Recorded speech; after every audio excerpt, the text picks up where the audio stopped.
fucking... That's a bad intro. Yeah. Yeah. Yeah. Alright, let me just restart that. So, alright. Welcome, everyone. This is the Local Creatives Podcast. My name's Adam Frank. This is a show where I'm just going to go over and interview a bunch of different people in the local creative scene around me that I've grown up with, that I've met over time. Just a bunch of cool people throughout the world, throughout your local area, maybe. The wide world of Woodbridge. Mm-hmm. For this episode, I'll be interviewing one of my closest and one of my coolest homies, Hardwiya, right here. Aww. Hey, who the fuck are you? What do you do? Shoot. That's a bit of a loaded question. Yeah, dude. Who are you? Give an introduction. I got you at gunpoint right now. Who the fuck are you? Just a casual conversation. So, what is your standing in the universe? Oh shit. Oh. Yeah. I'm Chris. I make angry music and occasionally kind of cartoony art. Mm-hmm. I usually use a lot of guitar sounds, trying to combine metal, EDM, and sometimes rap, depending on how good I'm feeling. Mm-hmm. Yeah, dude. Fucking. I was just listening to. I'm gonna say fucking a lot. That's a stutter that I'm gonna have to get over. But yeah, I was just going through your. You already use the dialect here. Yeah. I was just going through your discography before, dude. Some of your freaking raps, because I remember hearing, what was it? Fucking Hell Yeah? Yeah, I remember hearing that at, I think I first heard it at Night of the Crows, right? Probably. I don't know why. One of the first I don't know why I'm asking you, you would know when I first heard it, but, and then I definitely remember hearing it at your Minecraft show. Did that have a name? What was the name for it? Project Blocks. Project Blocks? That sounds right. That sounds right. Yeah. Yeah, Project Blocks. And, yeah, dude, I have a lot of notes that I just wrote when I went through your whole discography. Okay. But, why don't you tell us a little bit about, Curious about that? Yeah, why don't you tell us a little bit about, just how you got started? What's your shtick? The shtick? Yeah, what's your shtick? How'd you start making it? Why did you start making it? What piqued your interest, do you know? Okay. I guess the shtick is shit, that's a hard question, honestly. The shtick of the music, the branding, ignore. Let's drop the shtick question, I guess. Yeah, let's drop the shtick. Because I can go in on this. You could, and you should, but let's just talk about what started you saying hey, I want to make some music. Oh, okay. So back in I want to say elementary school. Not that far. Actually, yeah, late elementary school. Okay. Yeah, late elementary, early middle. Because I know you were interested in middle, because I was there for that. But yeah. Now it goes back further than that, but I always I grew up with limited music access. I want to say I had the first thing I had was an iPod Shuffle, and that thing was so cool. I had a Nano. Yeah, dude, the Nano was the upgrade to the Shuffle. But I know my mom had a Shuffle. I played I think I think it was on her flip phone, but it's very possible that my first video game was Sonic the Hedgehog on her iPod Shuffle. Yeah, bro, I'm out here listening to the baby on a TI-84 calculator. Yeah. But yeah, I had the Shuffle, and on there it was it was just this interesting mix. It was because I was raised on a pretty broad range of music, because a lot of my music influence and taste actually comes from my dad. Okay. Because he's all over the place with shit. He'll be listening to some sad whiny country, and then 12 minutes later he'll be genuinely listening to DaBaby. And it's all over the place. Go. And he'll go from there to Taylor Swift. Yeah. Okay. I've never listened to DaBaby. As I'm fake. I'm considering getting into it just to see what's it's about. Funny. I might do it because it's funny.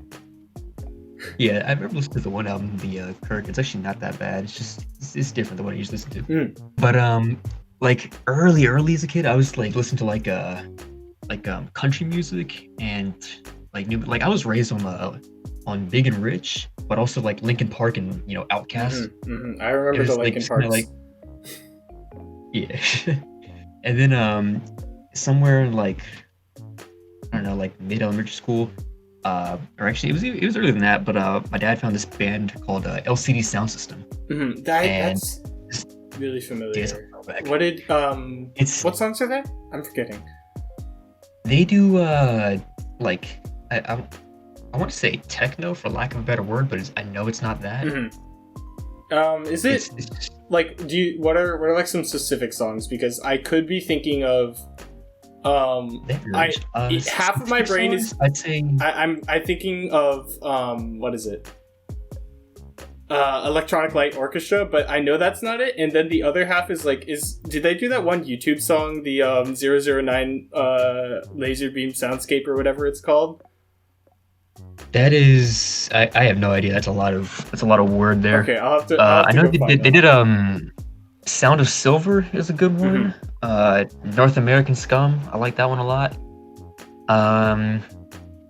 But it was just like this, it was like my first ever introduction to electronic music. Okay. And I thought the sounds were just like so cool, But then, back in, what was it, like 2011, 2012, when Skrillex blew up and became mainstream, that's when, my dad first discovered dubstep, and that's when I first discovered dubstep. Your dad discovered it, and then I was before you. Yeah. That's funny. Yeah, pretty much. Yeah. I tell you, man, he was all over the place with it. And because I didn't have, internet access at the time, I was just kind of listening to whatever I had. And what I had at the time was, just a bunch of Linkin Park and LCD Sound System. Yeah.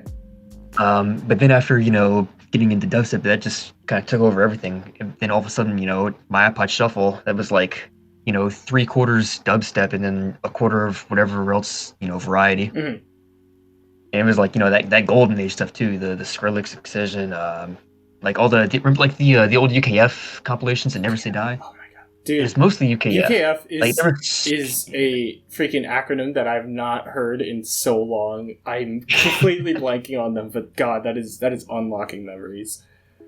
Yeah, dude, that was like back when you listened to Flux Pavilion, things like that. Yeah, dude, I am like so out of touch with the EDM scene, but you've like maintained like kind of a tight grasp on them, right?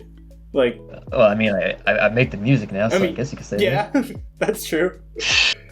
Yeah. But yeah, and then around, because what was it? I never actually got to the part where I started making music. My bad. Yeah, no, that's how do you like start? Like, what was the start of making music? Because I can kind of see how LCD Sound System and Linkin Park can combine into what you're going for with all your music, or what you're achieving more so. How'd you start?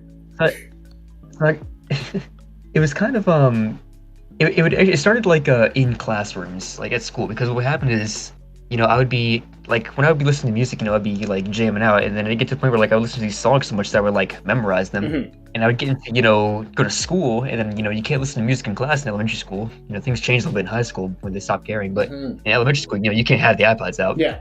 So, but, I was still going to be listening to my tunes. The way I did that, I would legitimately just memorize these songs and just replay them in my head, And I would do that a lot. That's really funny. Wow. Yeah, I was really good at not paying attention. Yeah, but I feel that, dude. Jesus. Yeah. But that kind of evolved a little bit into because I'll be memorizing these growls and these patterns, and then I think Interesting. I don't have to play these songs if I know the sounds, and I would start making up my own songs in my head, just using the elements of things that I remember from these different parts of songs, and then I kind of formed into I have these ideas, I want to do something with this, and that kind of lingered, and just it didn't go much farther than that for a while. It just kind of festered a little bit in a sense. in middle school, that was when I met Aiden, Yeah. and he was like really into dubstep in like 6th grade. Mhm. I think he doesn't care much anymore now, Shout out but to Aiden. in 6th grade, dude, he was like, yeah, shout out Aiden. He was all about it in 6th grade. Mhm. And that was like part of the way we became friends, honestly. Yeah. But we tried. Dude, that's fascinating. Like, you know the one post or the person's like, I'm gonna watch Shrek in my head because I watch Shrek so many. Like, dude, I didn't even think about that for like music before we had access to those things. That's legitimately like fascinating, dude. Yeah, I wonder how many people like kind of do that too without even realizing. I've never heard Just, it like, before, but without realizing. Yeah, because like honestly, like anytime you have a song stuck in your head, you're kind of doing the same thing. Yeah, you got It's a just point. unintentional. I know. I've definitely like, because I'm like, I don't make music or I don't play music anymore. I don't make music anymore. But like, I've definitely like done that a lot, and then just not followed up on it. Or I've definitely made like in my head I have like AMVs, and then I like have followed up on them. But yeah, that's Oh, damn, this fight would go really good with this breakdown. True. Yeah, I get you. Yeah. Yeah, I mean, it was. I still do it a lot too, because it's never like it's not like having songs stuck in my head, you know, where you get like an earworm where you just have the same thing playing over and over and over again for like 3 days. It's more so like you're purposely it's like a jukebox of things that like they just they come out of nowhere. Like I'll just have like some like Gangstar playing in my head, like, you know, at one point, and then like some Ray Volpe another moment, you know. It's not like. And it's not necessarily intentional, like, what do I want to think about right now? You know, it's more so it just kind of like starts playing, like, oh, all right, cool. Yeah. So then, like, so how does that, like, what was your first, like, I'm gonna make a song? Because I know a little bit about this, but go through it anyway. That would have been, it would have been when my dad actually found this website called Loop Labs. There we go, Loop Labs. I know what you're getting to there, but this is actually like before that. Before that, like how before? Because I joined I joined in on your little Loop Labs train in like, but I think I did some stuff in like freshman year, right, of high school. Yeah, freshman year is when I actually like started really getting into Loop Labs. But it was 6th grade that like I actually like discovered. Interesting. You were that long. Huh. Yeah. All right. Because before it was on this, it was hosted by a different website called Club Crate, and it was just like a little, I guess, like mini game within there, for lack of a better word. But then around freshman year, they actually like kind of they got their own domain and like just like really went all out with it and like created their own thing from it. Yeah. And that's when I like started working there. Okay. And for those that don't know, Loop Labs is basically like a free online digital audio workstation. Where you don't actually make the sounds yourself, but they provide you with like these huge libraries of sample loops. Yeah. So like it's not so much that you're making your own music. You can if you get creative enough with it, but I'm gonna be honest, I didn't go that far into the altering the sounds. Just kind of use what I was given there. But basically, it's like it's really good practice for like arrangement, you know. Yeah. Like you really get to kind of like mess around with song structure with that and kind of get a feel for it. Yeah, and I think it helped a lot. Really good free tools like that are like so important for like starting people, and that is like a really good like learning tool. I like there's probably some stuff in there that like honestly like I don't know. I haven't like heard anything Loop Labs in a while, but like there's probably some stuff in there that if you play it completely out of context of Loop Labs, I might be able to like, oh, that's like almost a legitimate song, you know? Like if you go really hard on it. Yeah, I mean there were some artists on Loop Labs that actually they were crazy with it. They were really nice with it. I just remember I was not one of them. I just remember that I probably have some like unfinished things that I've never touched for like 5 years that are still sitting on that account. Dude, occasionally, like I remember the fact that like before I like kind of left Loop Labs behind, I tried to start this humongous collaborative project with so many people, and how many people I just kind of left hanging on there. Yeah, was I in that? I don't know. I don't know. Yeah, there are a lot of like people that wanted to collab, but they'd be like a like 10-year-old kid, and then he'd be like, yeah, you're not doing it right. And like it just like she got kind of annoying on there sometimes with like those kind of people. But like Yeah, there was some weird people in it too. Yeah, We'll say. but like it was kind of neat, like being able to like, because I'm trying to remember like what, like, because this podcast is about you, but I'm trying to remember what I did on the website just so I can get like a point of reference for what it's like as a user there. But I remember you doing like trying to make like video game type stuff. I always try to make like stuff that I could see as like a video game soundtrack thing. And I think like the first thing I put out was, I think I called it like The Escape, and I made it with like Doom in my brain, which was funny because I don't think I actually had played Doom at that time, which is insane for anyone who knows who I am. But Doomhead. Yeah, and I remember just like waking up one day and someone was like, "Hey, I remixed your song. It's already out. Here you go." And like, I don't think the remix was that good from what I remember. But like, I don't know. It was just really neat being in a community where you just be like, "Yeah, I wake up. Someone has remixed your song. Like, cool, you know?" Yeah. Yeah, I mean, you could. There was ways that you could like opt out of it and like make it so they couldn't just do that. But I always thought it was more fun to just kind of have the option. Yeah, I think collabing with people, like, I understand if you're like, I don't want anyone touching this and ruining it.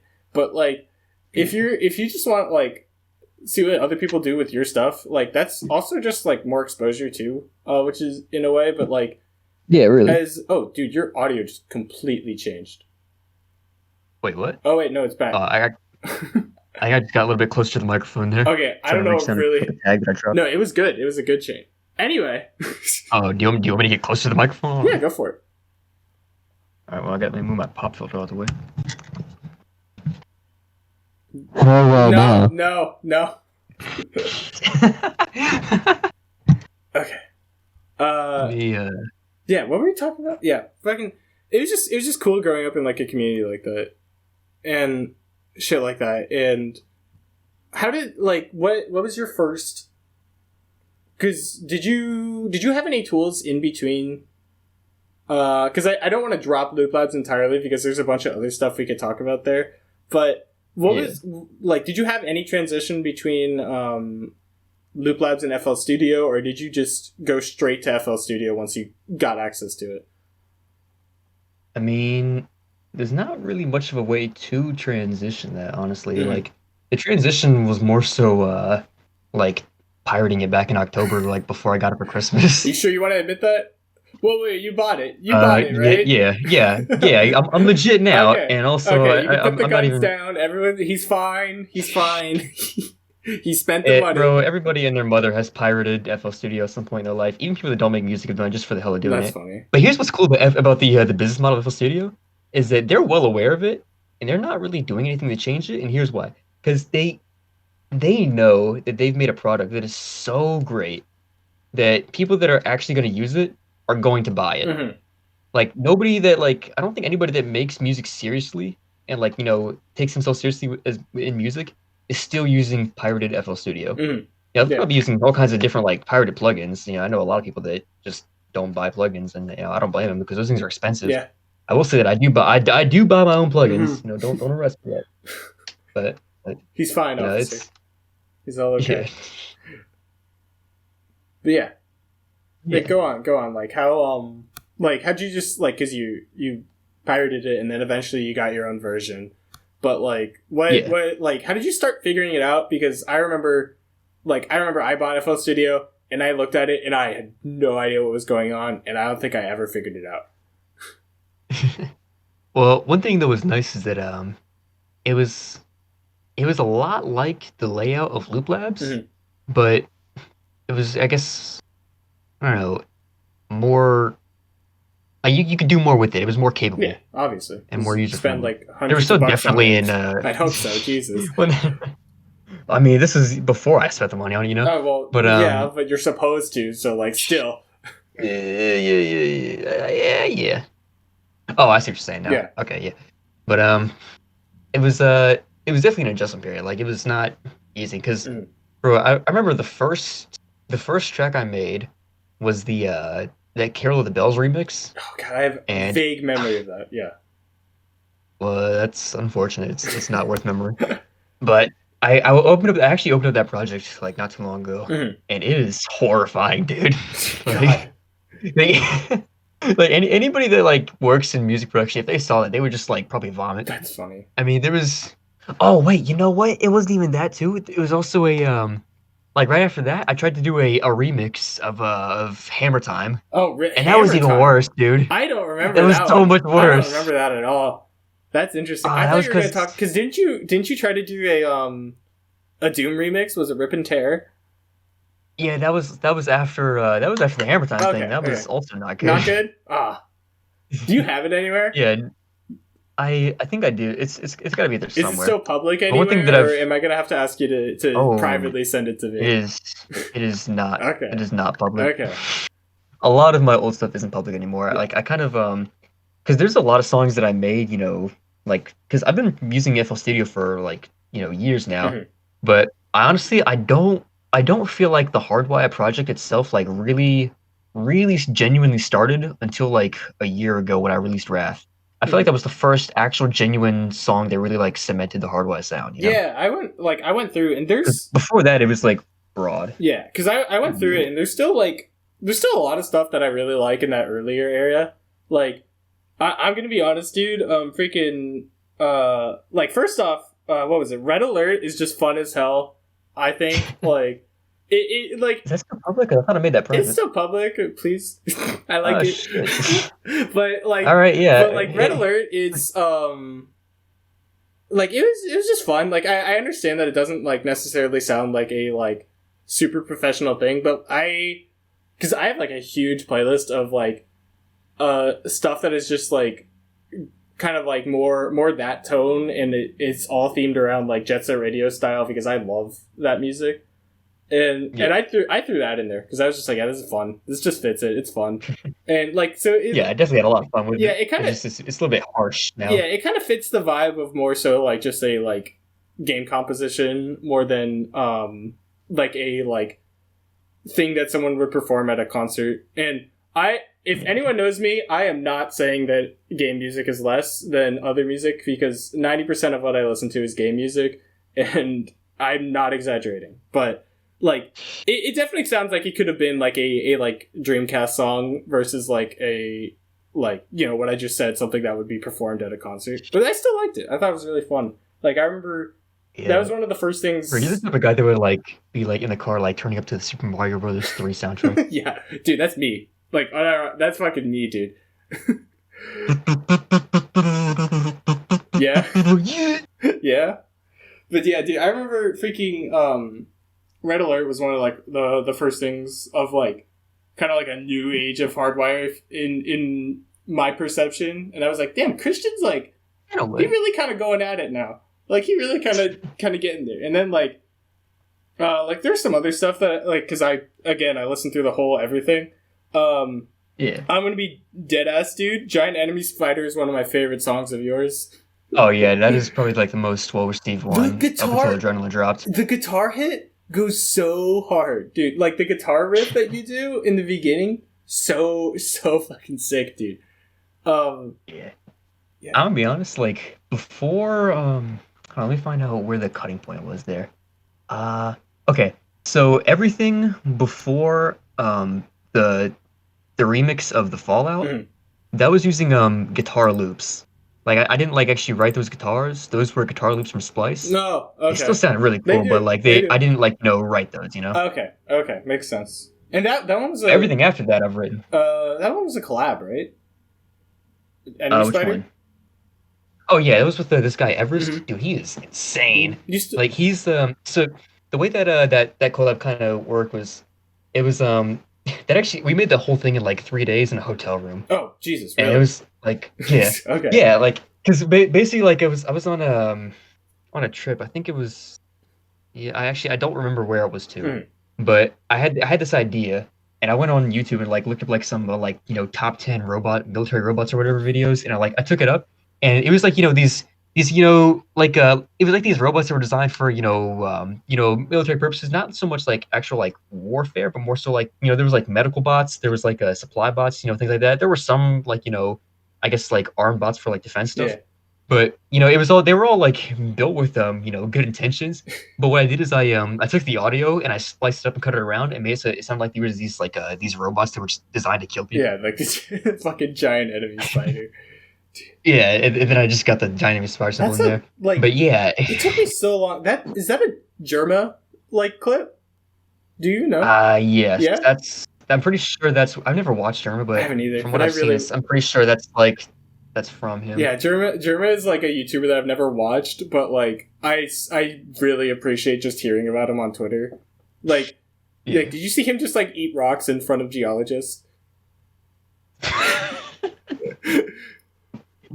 No. Yeah, wonderful man. I from what I know of him, I think you would probably like him, but yeah. All right. Yeah, fun remix. And then fucking like your Obrigado stuff is actually some of my favorite things you've done. Like, I forgot about Obrigado. Like, because Obrigado, I specifically remember I had it like on loop in my earbuds, just going through like a grocery shopping trip. When I found them, like, dude, those ones are so chill, and I really like them. And yeah, I had to play around with that a little bit because that was from the Freddie Gibbs and Madlib album. Mm-hmm. What's it called? Bandana, I think. I don't know. And that was the intro track, right? And it was like this it wasn't an actual song. Yeah. But it was just like it was this bass line and like this narrator like introducing you to the album. And I thought the bass line was so sick and so wasted on that because I felt like they could have done so much more with how cool of a bass line that was, and they just didn't. Yeah, there's so I cut the bass line out, so many artists and then put a beat over it. Yeah. And then you did a Nas. Yeah, not Nas. That's someone else. Oh yeah, I put a Nas acapella over it to see what it would sound like because actually ended up sounding pretty good. Dude, that goes really hard. And like Nas is like your favorite artist or just one of your favorite artists, right? Just one. Just one of them. Because I know you like source him, cite it, or talk about him just like a lot, like kind of often. Oh yeah, no, he's definitely like on the list of like influences. He's definitely up there. Yeah, the only Nas song I think I know is the one he did on the Creed soundtrack. You know Creed? It's actually probably like one of the one Nas songs I don't know. Okay, it's I think it's called "Bridging the Gap." Very very fun, energetic track. Also, if you haven't seen that movie, I recommend that movie. Soundtrack is really good. Really good. Yeah, probably just really good movie. Like, yeah, I haven't even seen all the Rocky movies. Like, that was one of my first ones, and I was just like, yeah, this is good. And then, but I should listen to more Nas. I've definitely seen like a couple remixes around on like the SoundCloud like shitter community. Like, so I think some like Lo-Fi Mario remix with him. I think it's officially called Mario's a Bitch. Shout out to whoever made that mashup. That one's sick. Yeah, and then like your more recent, like you're kind of like new age Hardwiya, I guess, with like Wrath. What is it? Wrath. Hell yeah. And your most recent Adrenaline that like just dropped, right? Yeah, it came out like I don't know, like what 2 weeks ago. 13 days. Yeah, 2 weeks ago. Yeah. Oh wait, no, it was 18 days. 18 days. Ooh, yeah. 3. Time is flying. 3 weeks, dude. Yeah. Freaking COVID, bro. Yeah, no one has any perception of time anymore. Yeah, like Yeah. I'm trying to think. Yeah, why don't you like talk a little bit about like Adrenaline, like that drop, because that's doing really well right now, right? Yeah, it's kind of breaking like all the records and milestones that I had. Mm-hmm. You were promoting it you were promoting it a lot, and I think I think that contributed. Like you were doing a lot of good promotion for it. Yeah, I've tried to actually like get a sponsor promotion on Instagram like 3 times, and they just keep rejecting it, and I'm not sure why. I've like messed with that a little bit, and I think you have to like set something up or like verify something. I don't know what it is, but like they'll like reject it, and then they'll block you forever unless you like submit an appeal, because Instagram's dumb. Yeah, like. Okay. Like, what's your process for like Adrenaline? Just overall, like how'd you start thinking about it? What was your idea for making it? How did you make it? What was the creation like? That kind of stuff. Oh, okay, that's a lot. Yeah, that's a lot of questions. So honestly, like, it started off as kind of a throwaway track. Because Ah, there was this one guy, Rise. He wanted he was doing like this like compilation album thing, mhm. and he wanted me on it. I was like, all right, cool. When I find some time, I'll try to like throw together something for it. Because this was back when I was still working on the that zombie album thing like really heavily, but then that thing got extended by months, so I took a break from it to work on other music, and Adrenaline was one of them. Yeah. But like for a while, I didn't even know what to call the song. Like it used to be called like Get Down or something just like filler stuff, you know. Yeah. But That'd be a different song. yeah, I'm saving that for an actual funky song. Yeah. Because like the titles and themes are like really important to me with these songs. So I Mhm. feel like there's so many like songs. It's like become a common thing in really in general with like, but especially in like EDM and definitely dubstep where people will make these songs and it'll have this title, Mhm. and usually when I see a title, I'm expecting that to kind of reflect the theme and the feel of the song. Yeah. And most of the time, it just doesn't. They just pick a cool word for the sake of having a cool word, and then the song itself doesn't really like give off that vibe. Mhm. But what I try to do is like when I'm making like a song, everything is very heavy on being centered around a theme, Mhm. and the theme is reflected in the title definitely. So like with Wrath, I wanted something that was like really angry and brutal. That's why like the guitar, there was a slower beat with heavier drums, and the drop was just something you know disturbing. Yeah, Wrath went For pretty hard. Sound like generally, dude. Like I think Wrath sounds like very professional for most of it, and yeah, I like the drop at the end. I think specifically. Yeah, the second drop is definitely my favorite part of that. And also for like a hell yeah, I want something that was like something that was like energetic Mhm. but kind of goofy too. Yeah, dude. Hell So you yeah. got that kind of like that surfer kind of bass line in the beginning, and then you got I guess the kind of boppy guitars with the really basic lyrics to it, and then Yeah, dude. the drop that goes wow wow Hell wow and all yeah, that. at freaking Night of the Crows, I remember was hype. Chat was like fucking Yeah. popping off, dude. Or like they were pogging off more so. Like I think that was like right before Pog got canceled because he's like an insane like racist or something. Oh yeah, I think he was like I think the Paul guy Gooberts was like supporting the Capitol riots or something. Jesus, I'm oh not fully sure Jesus, was about that. that bad? Yeah, I remember. Yeah, Yeah, it's a shame I'm not how the I'm mighty have not deleting fallen, the dude. Pogwa file though. Yeah, but yeah, dude, freaking yeah. Go back to let's touch back on adrenaline a little bit. We got a Okay. little lost there. Yeah. So it started less like I I mean usually like it always starts with the guitars really. Yeah. Just like trying and like the guitars and the general I guess the beat to it, the rhythm. Mhm.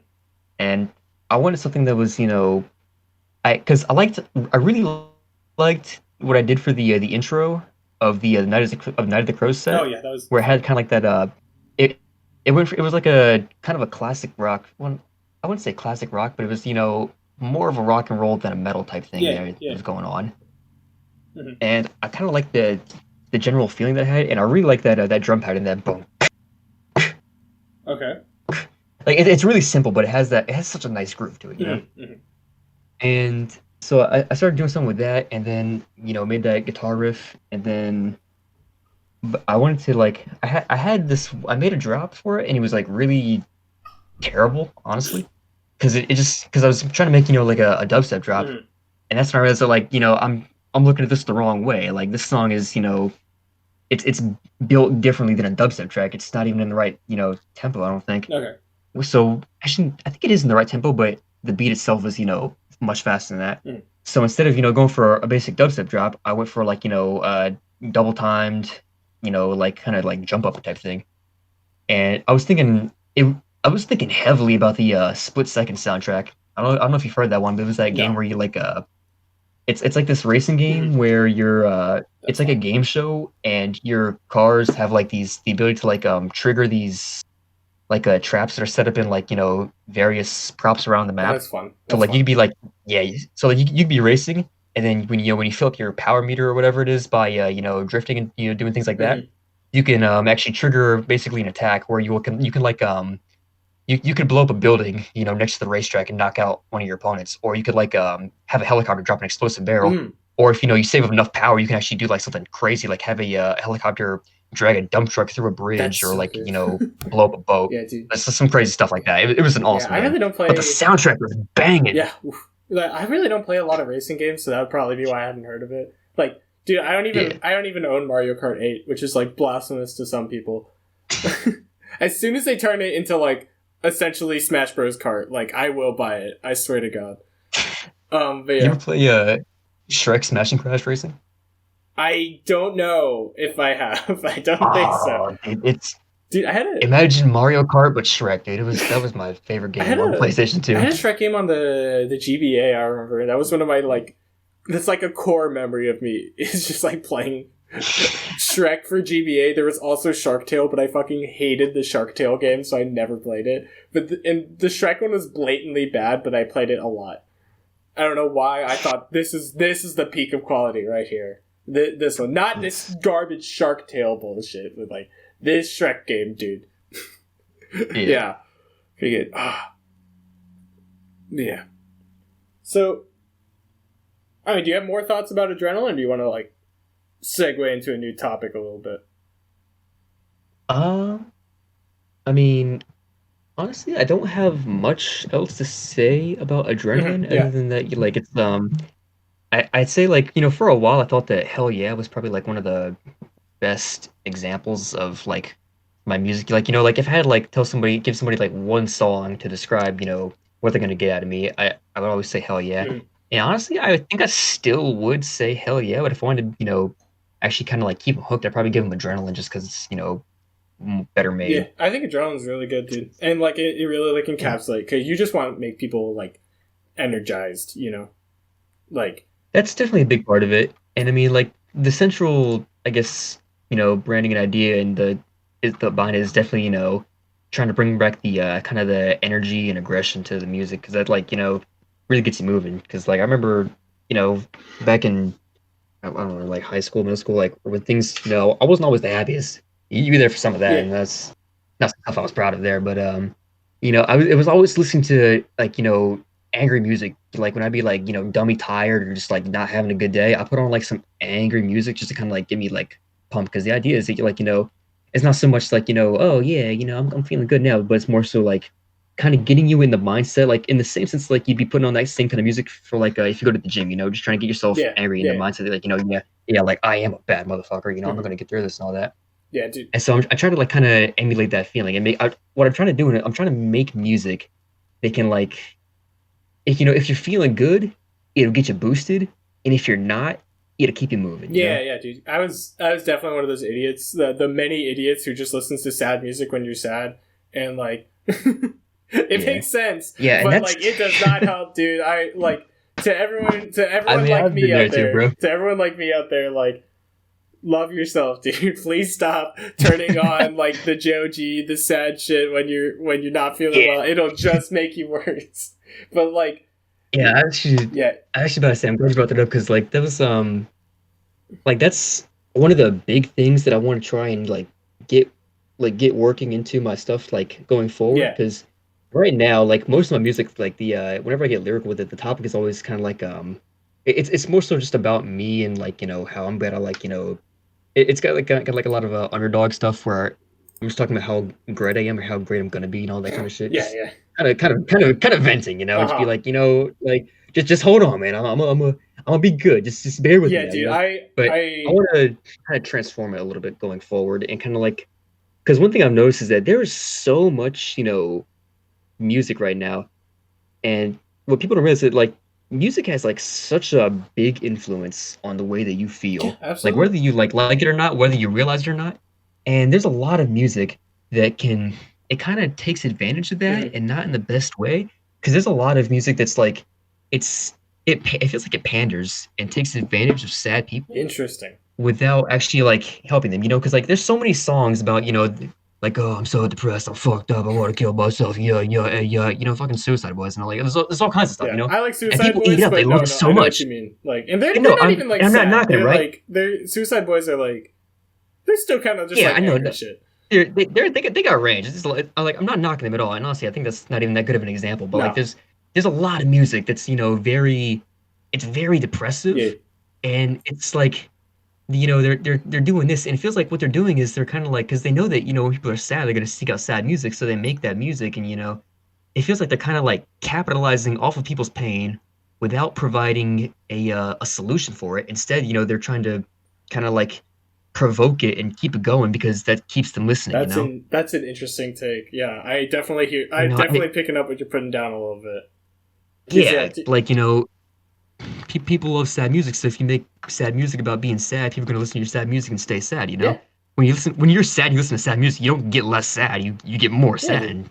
Yeah, So what I'm trying to do, I'm trying to make music that like will like when you're sad, it's supposed to kind of like it like I have some songs in the works right now with some lyrics where it'll start sounding like like that kind of like depressive like stuff, but then it kind of has like a redemption arc in it where it like turns around. Like I got this one song in the works, where the first half of it's supposed to sound like a street fight, but it's actually a metaphor. But the first half of it is just like this dude just like basically beating the shit out of you, right? And he's just like it's almost like you're fighting with a fucking demon. Okay. And then the second half is when you kind of like fight back that demon, and you start wailing on him, and basically, and that's when it gets a lot less transparent with the metaphor, and just kind of like throws in your face and shows you that it's not really a street fight, but it's basically like I don't know. Let me see if I can find the lyrics for it. Actually, I can't do that without stopping the recording, so I'll have to do that later. Yeah, that's true.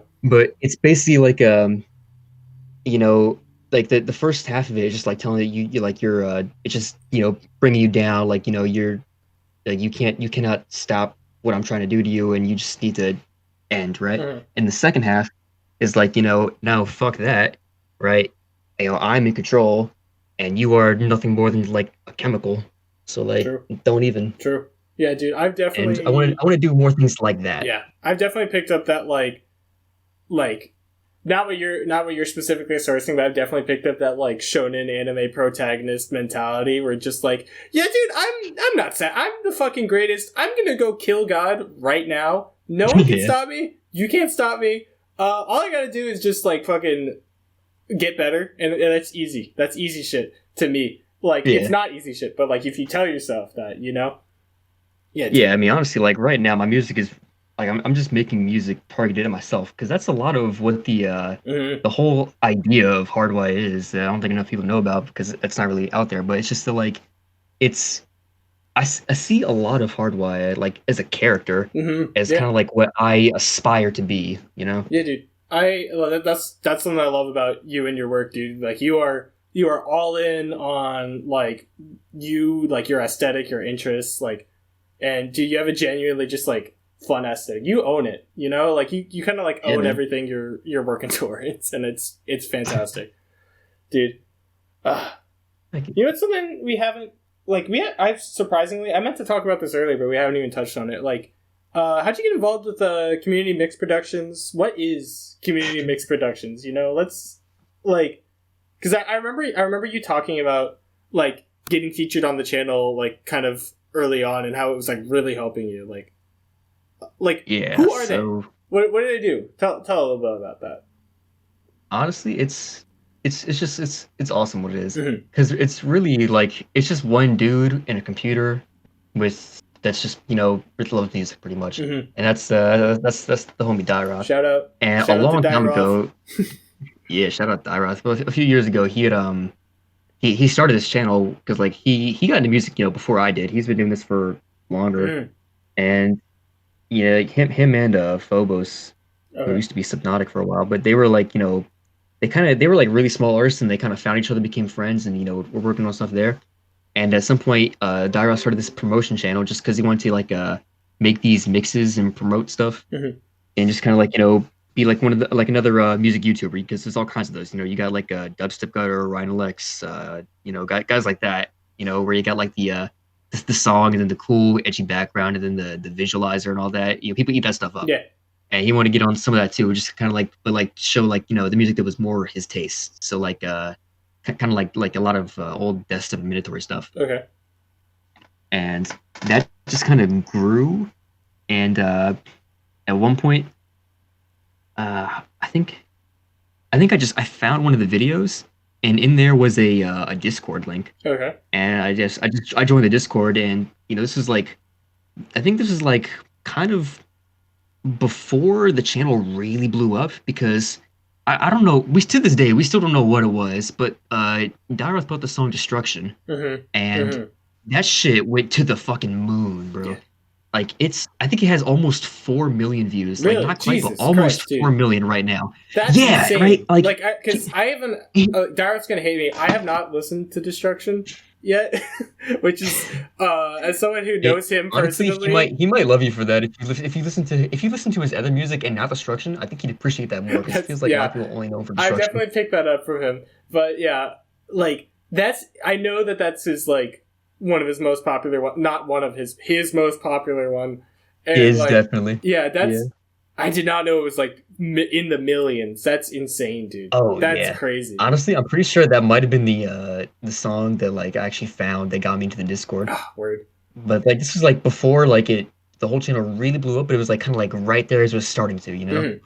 Like, it was like really starting to kind of take off right about there. So it was a much smaller server, but I was kind of like interacting with them a lot, and I was trying to help them out with some things. I had some ideas about how they could improve things, and I kind of pitched those ideas to them, and then we started collaborating on things more. And then eventually they added me to this a different server, like a more private server for just the friends, and we just started like really getting close there. And this was like a year ago, and now honestly I think of Darth as one of my closest friends. Mm-hmm. Yeah, dude, he's a really chill dude. Like He's awesome. I haven't talked to him that much. Like I was there at the Minecraft concert, and I talked to him a little bit after the show.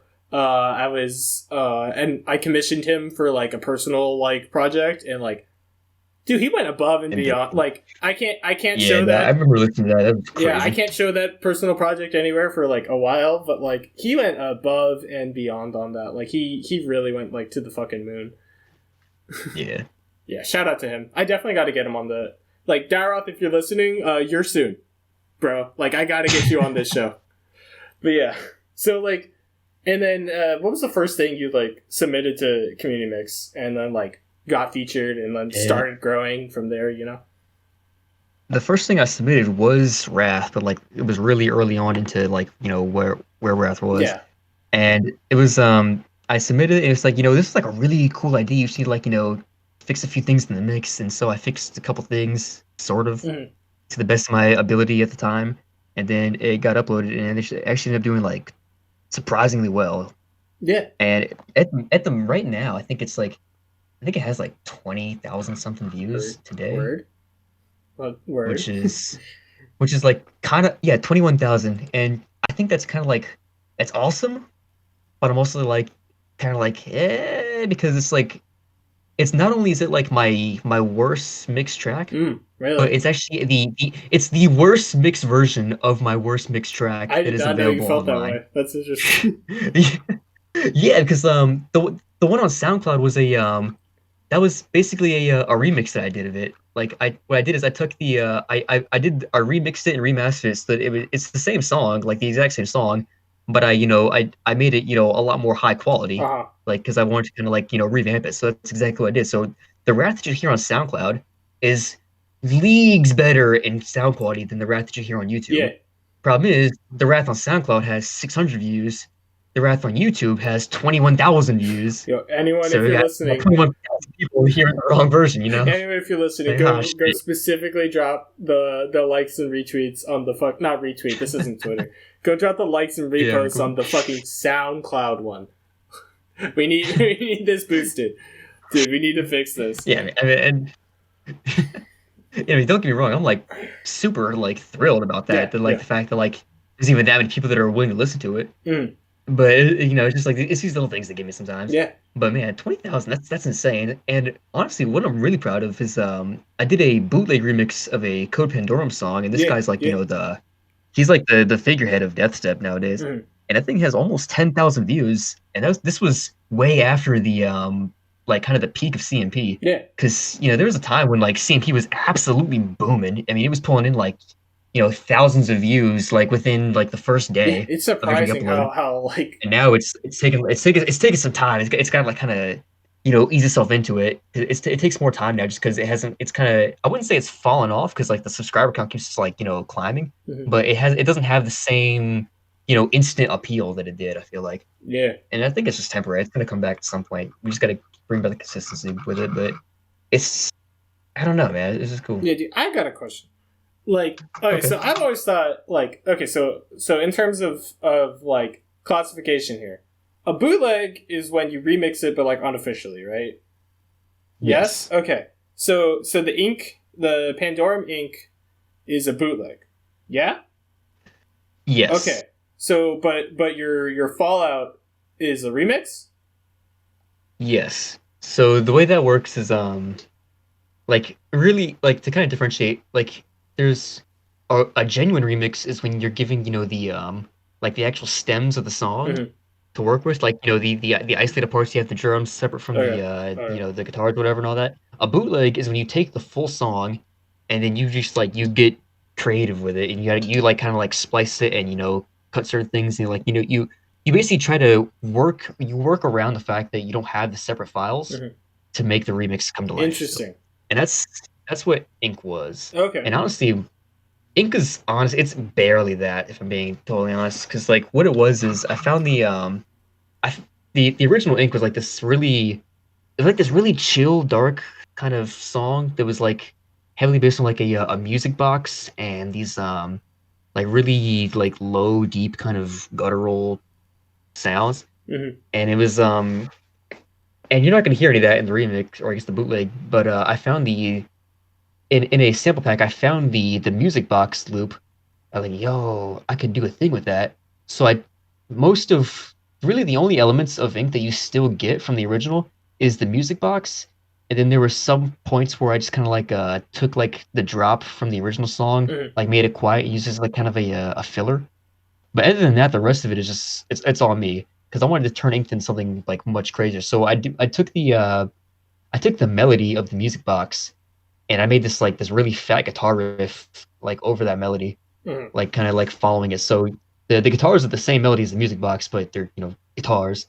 And then I wrote a verse as kind of a play on the Ink, where it's talking about like making things happen with these ideas, and the ideas are symbolized by a pen, pad, and ink, writing these ideas down. Mm-hmm. And it's kind of like the whole thing was just like kind of like a I have to like it was like I sit here at my desk, my body cannot rest till I pour out my heart and I give them my best. Yeah. As my brain starts to think and my mind finds the link, I hold the world in my hands with my pen pad. I was surprised to memorize that. But Word. it was like kind of this idea that you gotta like that like I have these ideas and I need to make them happen. I can accomplish so many things with these ideas that I have. Yeah. I just have to Yeah, make dude. them happen, and that's kind of the whole essence of the song. Yeah, dude. Like, like, yeah, that's a really good mentality to go forward with. Like, I don't know how else to put it. And then like, see, that's what a bootleg is. Okay. Yeah. Yeah. Okay. So So what's yeah, the most of them, you're probably more concerned about like how the hell I got yeah, that. but here, yeah, is it? If I remember correctly, is it for a contest? Yes. Yes. So Okay. not too long ago, I was like back like last summer. There's this record label, Disciple, and they're like one of the leading record labels for dubstep. Mm-hmm. And they started this thing called like the ultimate. It was like the biggest remix competition of all time, where they took like a dozen songs from like a dozen different artists on their label, and they had them make the stems public for everyone. Okay. So you could have the stems for like a dozen of these like professional songs Okay. available whatever you want to work with. And the idea was that it was like a remix competition for each individual song. And it was really cool. I did a couple of them. I did the Most Up one, which is all me, and I did a collaborative remix with Dyroth on the Gang Shit one. Yeah, dude. I And remember. the whole reason we did that as a collaborative thing was because it was the whole point of Gang Shit was that it was made by three people Mhm. already: Virus Syndicate, Rocha Riot, and Dion Timmer. And like, what if we make it more gang? Yeah, more gang, dude. By adding more Add people more to it. homies to it. He had like a little. So He had like a little like meme intro to that too, right? yeah, this so see, Virus Syndicate, dude, he fucked up big time by giving me access to the acapellas there. Yeah, I was wondering how you did that because you're just like for anyone who doesn't know listening, like so basically like the intro, like it's all audio, like Hardwiya, Christian here, and Dire Up, they're just like sitting around and they're like, yo, who is that? Is it a knock at the door? And then like you just have like a muffled like, what's his name, Virus Syndicate? It's Virus Syndicate. Yeah, dude, it's really good. And you did something really similar with Unite the Crow's introduction, right? Yeah, Mhm. and it's kind of a concept that like I've played around with it a lot, but I've never been like, I never like really utilized it. Yeah. But I had this like one thing that I've kind of learned from like old hip hop stuff is skits. Skits in music are some of the coolest things, I feel like. Now, there's a lot of people that hate him. Yep. Like, I know my dad will just skip over every time just because he wants to get back to the music. But there are some skits that are really cool. Yo, everyone, Like, if you're listening, do not go to Kanye West skit number 4 and skip to 14 seconds. Oh, God, no. Anyway. But if you think about on the second Marshall Mathers LP, Okay. there's a skit on there called Parking Lot, and that was actually the first time I'd ever heard a skit in hip hop, because this was like before I was actually like big in hip hop. This was like just back when I was like in the car like listening to some CD with my dad, and it was when he got the CD, I guess, and that started playing, and I was amazed at the fact they were able to tell an entire story through sound effects. Like that, you get the entire story of a dude like mugging I guess it's Eminem like mugging some lady or like stealing her As he bag does. and then like running away. Yeah, shoots her, runs away, and getting chased by police, hops over a fence, is attacked by dogs, kills the dogs, jumps over the other fence, gets cornered in a parking lot, and then gets shot down by cops. Okay. That entire story is told by sound effects alone. Yeah, dude, that's how people did it back in the day, like freaking the Superman radio show or anything like that. Yeah. Like that's how people worked before we had visuals, and like I think it's still a medium that people can work with. I think it's more like a hidden, kind of like an untapped potential that people just aren't using. Yeah, once it was tapped, but like definitely they've re-tapped, re-untapped. You know what I'm saying? I don't know how to phrase this. They have reverse tapped the potential and left it to be not untapped, but it needs to be tapped again. They closed the faucet. They need to turn the bath water back on. That whole fucking jumble of thoughts and words I just spurted. But yeah. But yeah, I'm trying to like kind of incorporate a lot more. I want to like, because again, like theming and stuff is a big deal with my music. So what I want to do is incorporate more, like I guess like interactive cinematic elements to it by creating these like scenes using these sound effects. Mm-hmm. Like I had this one song I worked on called Incinerator, and it starts with like an intro that's way more dark than it needs to be, but it's basically like me in a body bag waking up and then getting thrown to an incinerator. Okay. And you hear the sounds of me getting incinerated. It's pretty gnarly, Yeah, as you do. And, yeah, casual stuff. Just, every day. Tuesday afternoon, get incinerated. You know how it is. Word. But then for the that zombie album thing that I'm working on, there's gonna be a lot of that. Like the entire intro song is just gonna be like a full out skit.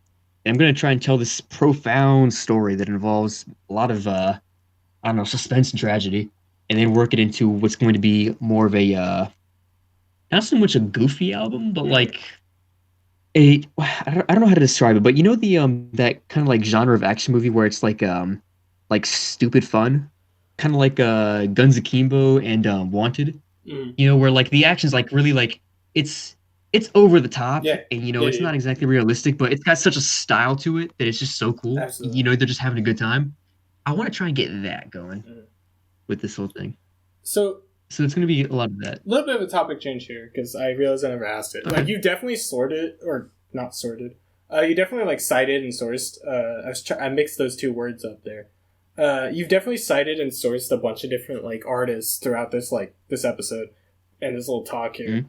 But, like, if you had to say, like, these are my biggest inspirations and why, like if you had to say 3 or 5, like, these are the ones.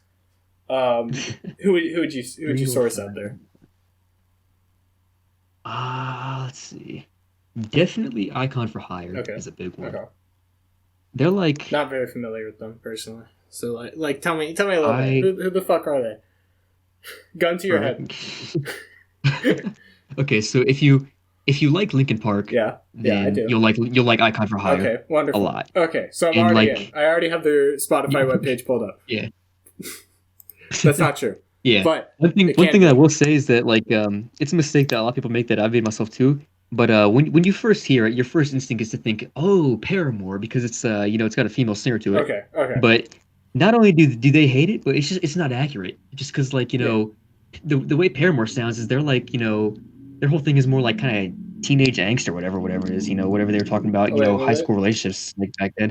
Or at least they definitely changed now, but like people think like more like the old Paramore. But really, it's like imagine if Linkin Park was like if you combined Chester Bennington with Mike Shinoda, and then put it into a girl. Okay. That's Ariel Bloomer, which is the lead singer. Interesting. And she is so good, dude. Word. Like she sings and raps, and it's just so cool. And then like the music is just like it's super well made. There's a lot of you can really feel like a lot of the passion in it. Yeah.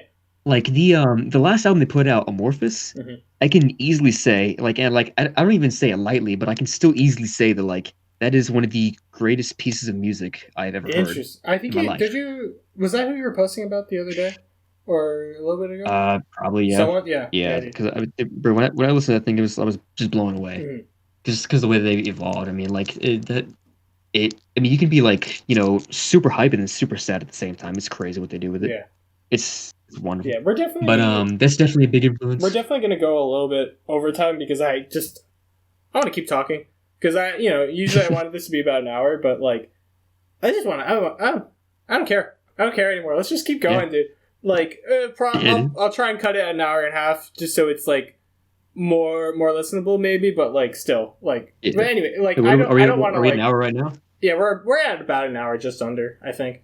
But yeah, okay. I don't want to cut you short. So like, completely ignore what I just said. Tell me the other 2 or 4 artists that you feel like citing as your biggest inspirations, because like, I can think of a couple. Definitely a big one. What was that? MF Doom is definitely a big one too. Yeah, obviously. Just because the I'm actually wearing an MF Doom hoodie right now. Oh, word. But just because like I love Well, I love how like his music is entirely his own. Like you will never hear anything like it from anybody else. Like you can have some people that try to make MF Doom type beat or whatever, but they're not going to get that same kind of vibe. Yeah, dude, I'm like, and it's just the whole thing about it is that I'm like choking my words, stroking on. But he went against the industry and made music that was entirely his own taste, his own style, that was super unorthodox, and ended up surpassing the industry in a way that, like, while he was still considered underground, fucking everyone knew him, and he became like, your favorite rapper's favorite rapper, and that's not even an understatement. It's just what it is. Dude, I'm not super like, because I really like what I've heard of Doom, but I've never like dived in and like anything, but like I super respect the dude. Like I want to be a bigger Doom fan just because I know like how like fucking cool he is. Just at the end, like, to put it simply, like, dude, he's like the rap supervillain, right? Like that's his shtick. Yeah, that's kind of the whole, thing. Isn't it like, I think I saw Twitter posts about it around when he like passed like semi recently. Like wasn't it like to the extent where he would like send out fake MF Dooms to concerts. The Doom bots. Yeah, that's the Doom bots. Oh my god, dude, that's so good. Like, basically, like what he would do is, like, whenever a venue approached him and they were like, hey, we'll pay you this much to do a show, and if they weren't willing to pay him, what he was worth, he'd be like, you know what? Yeah, I'll come to your show. I'll play at your venue. You gotcha. Yeah, you don't care about the price. And he'd send an imposter there. If they didn't put the right money on the table, he just wasn't going to do it. Yeah, dude. But because he's the villain, like his whole thing is like, he's not trying to be the good guy, but he's just he could just like send like a fake person in a mask. That's so funny. And there's definitely a lot of controversy around that because you pay to go to a show to see him, you expect to see him. Understandably, but I just think it's still funny. It's funny. It's funny enough to get a pass from me. Like, dude, that's hilarious. Yeah. And like it's like perfectly in character for him because didn't he like when did he like actually pass? Because It was like I think he actually died on Halloween. No, because he died on Doomsday. Oh no, yeah, he passed on Halloween and then kept it secret until the last day of the year 2020, the worst year of everyone's life. But like it's weird. It's weird to like add a spin to that because like he died and that sucks. But like it's perfect for him, and it's a nice send off that like he managed to make it fit his character. You know, he went on Halloween like the evil day of the year, and then kept it secret from everyone for a long time. And like I don't know that like if I died, I would want to like go out in a way that fits my character like that. Like that's so cool. Yeah, dude. Yeah, mad respect to Doom. I definitely want to get like more into it. Yeah, definitely. I mean, I'm sure you've heard like Mad Villainy. It's just like the album that like everyone's like forced to listen to. The one that I'm like. I know you've heard Operation Doomsday because that's just like the really one, like chill, the one that one. Specifically like I listen to regularly all the time is Doomsday because that shit like as soon as it comes on, all my bones are gone. I am just an ethereal being floating through this reality, dude. That beat just puts me in a fucking trance. Like honestly, I can't think of a more serene moment than like summer of 2019, driving down Old Bridge Road with the windows down in the summer heat, like listening to that album for the first time. Yeah. Oh, that was something beautiful. Mm-hmm. So yeah, and let's pin down number 3 here. Who's the big number 3 in your list? The big kahuna. The big fucker. I feel like I'm obligated to say a dubstep artist, but I don't know. Because like one thing that I've kind of I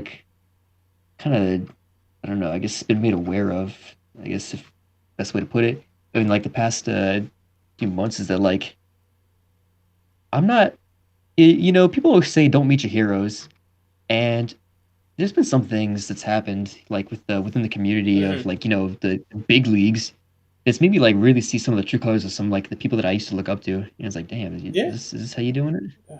You know, so like honestly, I don't know how many old dubstep artists I can really say contribute to my, I guess, inspiration. I'm trying to think right now because like,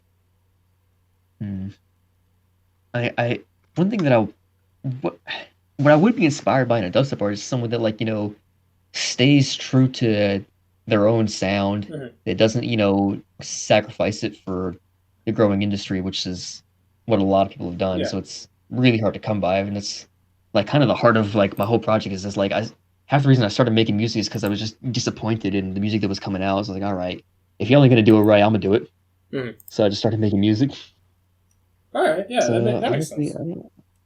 Yeah, dude. I mean, I can't nail down a third. Like I have a huge list of, you know, just like of a bunch of artists that like definitely inspire me in no particular order. But like if I had to like pick a top 3, like I could think of Icon for Hire and Doom, but I can't. Yeah. I can't really think of another one off the top of my head right now. That makes sense. Well, you know, if you can't, it's more so just like I'm more inspired by the principles in the music. If you can't, I can transition to something that is a little completely off topic from anything we've talked about. But I just wanted to talk about it a little bit. So we were talking about one kind of Doom. Okay. Okay. So because you're a big fan of specifically like Doom 2016, the video game.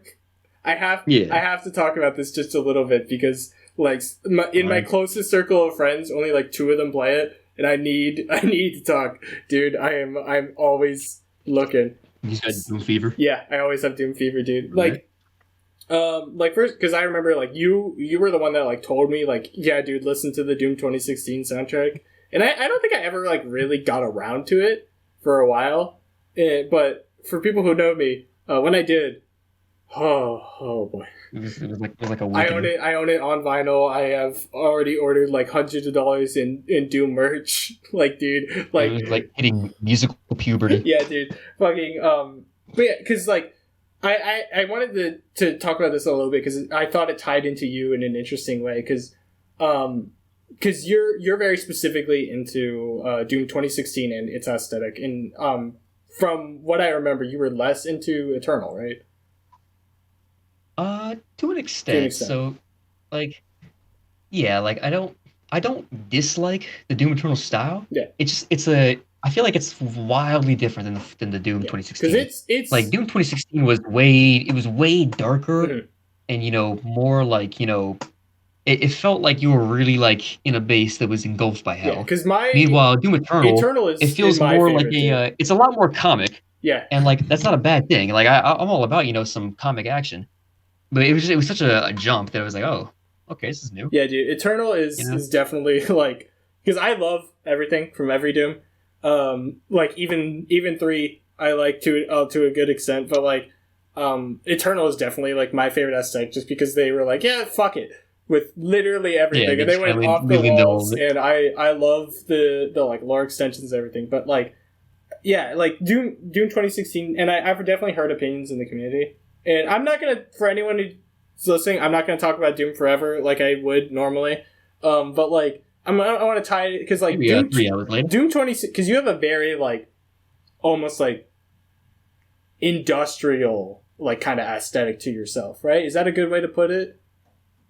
That's a pretty good way to put it. Cause so like I do you think that's part of why you like 2016 a little more, because it definitely has that more like industrial kind of aesthetic to it than Eternal does, because Eternal goes through like more like hell cities and like deciduous forest planets and ice zone. But like, yeah, do you feel like that industrial vibe? Wait, what was that? I was just gonna say, it was like a pretty interesting way of looking at that I have actually thought about, but actually you bring a couple things that got me thinking about some other things. Yeah. But I had this revelation a while ago. I don't know if I told you about it, but like it was like it's like kind of like super funny to me, but also pisses me off that you can find basically my entire aesthetic on a tow truck. That's such a funny way of putting it, dude. That's really good.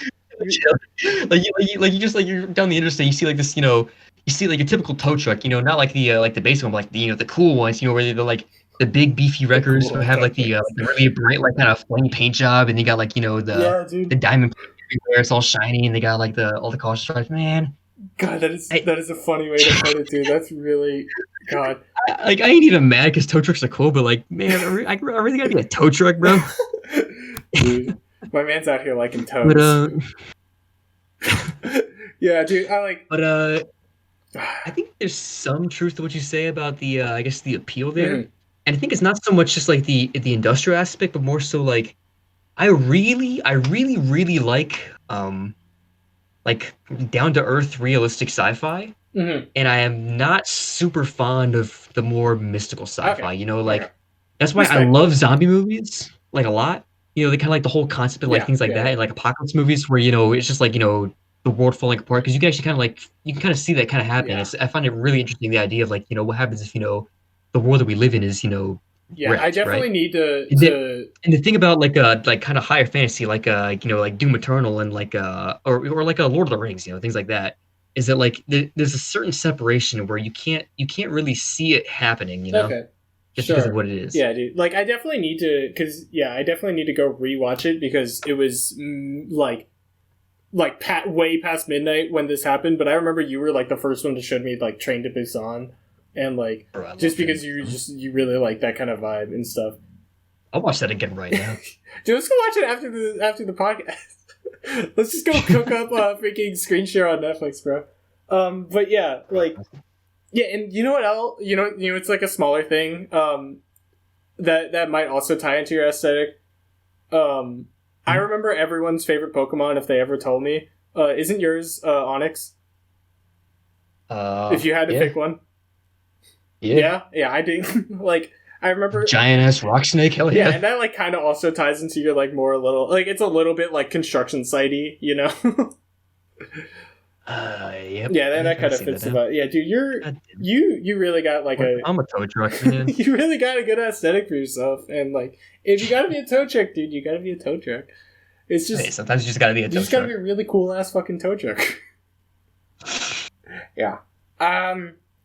Yeah, I think like I definitely want to start wrapping up. We've definitely been going for a little over an hour, maybe. But I'm gonna end off with. Do you wanna? I'm gonna leave you an opportunity. Did you want to ask anything? Do you want to Do you want to talk about anything about yourself? Did you want to ask me anything? Did you want to bring up any new topics that just you wanted to talk about?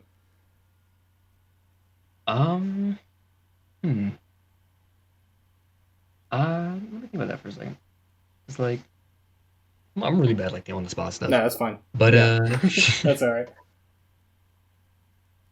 I mean, I should talk about you for a little bit because like what's got you like because you've been doing like so many different art projects lately. Oh, dude. Like it's getting hard to keep track of at this point. So like, what's got you like on this boom? Well,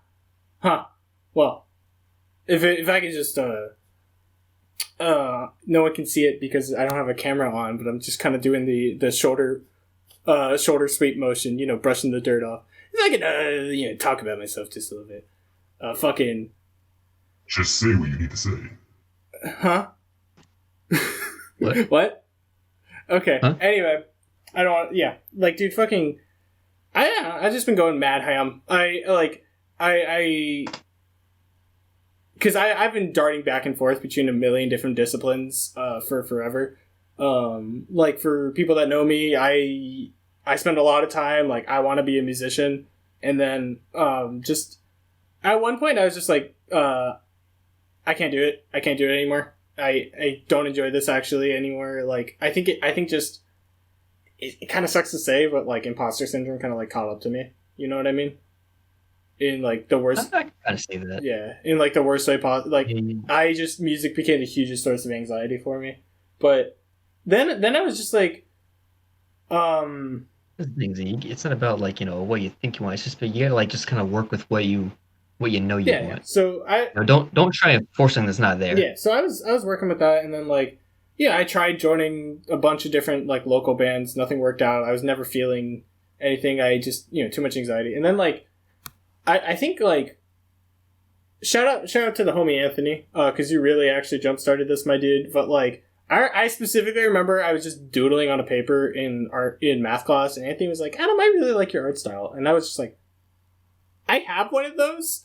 What? That's insane. So just, like... You got the Anthony Maravilli seal of approval, dude, yeah. And so, like, since then, I've just been, like, slowly, like trying other stuff, and, like, I think I really, like, hammered out an art style last summer. Or, no, last year. Because one of my art classes for college was just like, hey, make a bunch of these. And I was like, okay, what if I just draw some, like, characters and ship them out to dudes? And, like, that is when, like, I really was like, oh, shit, I understand anatomy. I understand how characters work. I understand what I want to do with these proportions. I can draw people. Yeah, dude, and I was like, oh shit, I understand this shit now from being assigned to just draw like, I don't know, I think it was like 7 different like people just within the span of like 2 days. So yeah, because I had worked a bunch because I like to make. I really wanted to make. I still fucking do. I want to make video games. I want to make like animations. I want to make stories, but I can't expect anyone to do everything for me. And so the biggest part was like, yeah, I just need to learn how to draw these motherfuckers myself. So slowly I was just like, okay, how do I do anatomy? How do I draw a character? And just over time, I was just like, oh, this is how this shit works. So that's one thing that's cool is that, like, if you got the drive to like kind of like teach yourself, you can save a lot of money on artists and also just kind of like really define a central style for your creations if you just like start trying to do it yourself. And you make yourself better. Just overall, like, it's good. And so I've just been like really diving head all into that, and it's been helping me just a lot. Like, because of that, I'm doing stuff just on like all my school projects are like sometimes easier just because I have characters that are like mine. I know how to draw characters. I'm like doing like illustrations for like school magazines and concept art for school clubs and stuff, and it's fun. Like I appreciate that I've like learned this shit, and now I just want to learn more. And I love learning like new disciplines. I hate being forced to learn, but I love doing it on my own. Like but my problem is just I try to branch out too much and I don't hone in on any one thing. Yeah, some. I kind of feel that kind of because like the problem is that like it's hard to focus on like just one thing and only do I don't one thing wanna. when you got so many ideas that you want to do. That's why like some people they'll be specialists and they'll be like really really good at this one thing. Uh-huh. But honestly, I'm having more fun with like the more generalist Yeah, approach where I just kind of like take on all kinds of things. Like I do music, but I'm also like trying to learn how to do fucking like graffiti art and also Yeah, dude, like I wanted to touch on that. things. I'm gonna I start. want to touch on that too, like a little bit, dude. Your Okay. graffiti art is like really. I wanted to wrap up the other thought because like first before we get to that, okay, my computer just told me to free up storage space. I don't wanna. But Oh no. because I specifically remember one of the college music directors or whatever that I like auditioned for because I almost took a completely different life direction and went to a music school in Ohio, which would have been insane. But yeah, I'm taking business right now just because I didn't want to go to college for art. yeah, Like I'm not gonna knock somebody with an art degree, but I'm just not gonna join yeah, you. like me. You know? It's too risky for me. Yeah. But Again, no offense, but just like whatever. But I remember this music director. He specifically like sat me down. He looked at my my sheet like of information that I filled out, and he was like, "All right, you kind of like." I don't know his exact words were, but he was like, "Yeah, you really like branch out, and you have all these things that you've done, but you never like really hone in to enough on any of the." And like, he was like, "Yeah, you branch out a lot," and I was like, "And that's your biggest issue." And I was like, "Okay," but like issues a strong word. But it's fun. I like branching out, dude. I don't want to. I don't want to just be like the drum guy. I don't want to be the art guy. I want to be like the guy who can fucking do shit if you need. Like I want to just do anything that I want. Yeah, like I don't want to be like a god at one thing, but if I could be good at like a bunch of things, I feel like I have more fun with that. And so I like to think of myself as like a jackass of all trades. True. And that's a good phrase. But yeah, and then dude, you've been like really going in on fucking you've been really going in on your like graffiti art style and stuff, and like you've been drawing your own like dude your Hardwiya just on all your stuff. Yeah, I'm trying to get better at the mascot. Yeah, and dude, you're doing it's really fun to see. Right. You're doing a good job.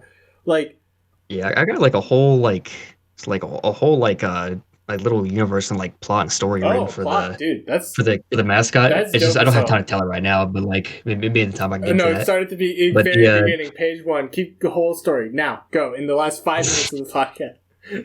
But yeah, all right. Yeah, in the beginning. beginning.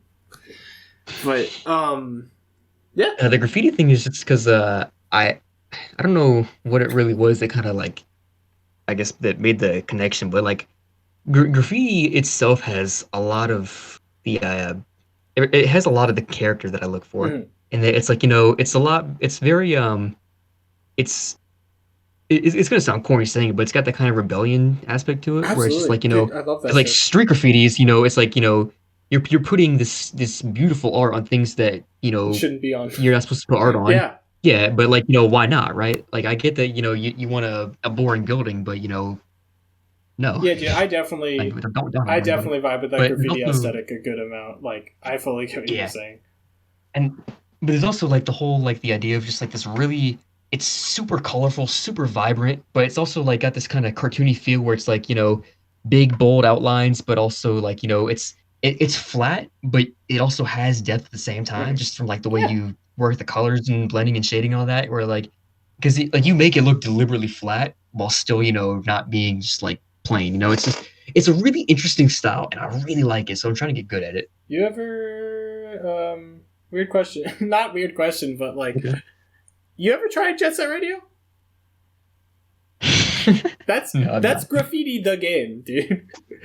Yeah, I should probably get around to that. I'd recommend it. Like I feel like you might get into it. I think it plays like I haven't played it in forever, but I think it plays like Tony Hawk Pro Skater. If you're looking for something like that. So, good recommendation. Maybe I haven't played the sequel, but I think you might vibe with that one a little more. But yeah, dude. Let's keep that in mind. And then like Spider-Verse is the obvious like other graffiti big one. Like that shit has probably the best like visual style of any recent movie, and that's an obvious thing. Everyone said that about the movie. Like, what else is there to say? But I mean, you can't even deny it. It's just like there's no debate about it. It's just it is what it is. Like taking like whoever decided like Spider-Man plus graffiti is like the smartest man on the planet. I love that shit. Yeah, I think it's like combining like comic art with like street art. Dude, I love that. That is almost like exactly like my aesthetic, pretty much. Like it leans into that's a lot of what this is too. Yeah, there's gonna be like going forward. It's gonna like because I have these big ideas for the Hardwiya project in general. Like it's not just music. I mean, it's gonna go for all kinds of things. It's gonna be like if I play my cards right, there should be like some streetwear in there. I'm gonna start actually designing and selling skateboards soon. It's gonna be a lot of things, and it's gonna be one of those skateboards, dude.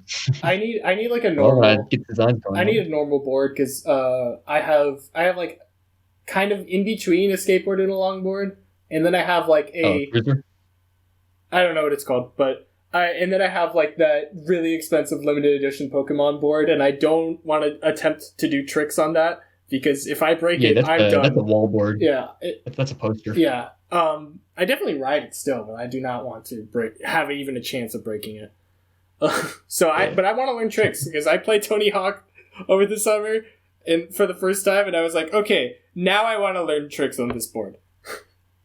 Yeah. I think we should probably just wrap about up. I think we're at like an hour and a half maybe. I do gotta go make some dinner for me. All right, dude, I'll definitely see you around. Do you have any you have social media, you have pages you want to plug, you have people you want to shout out even?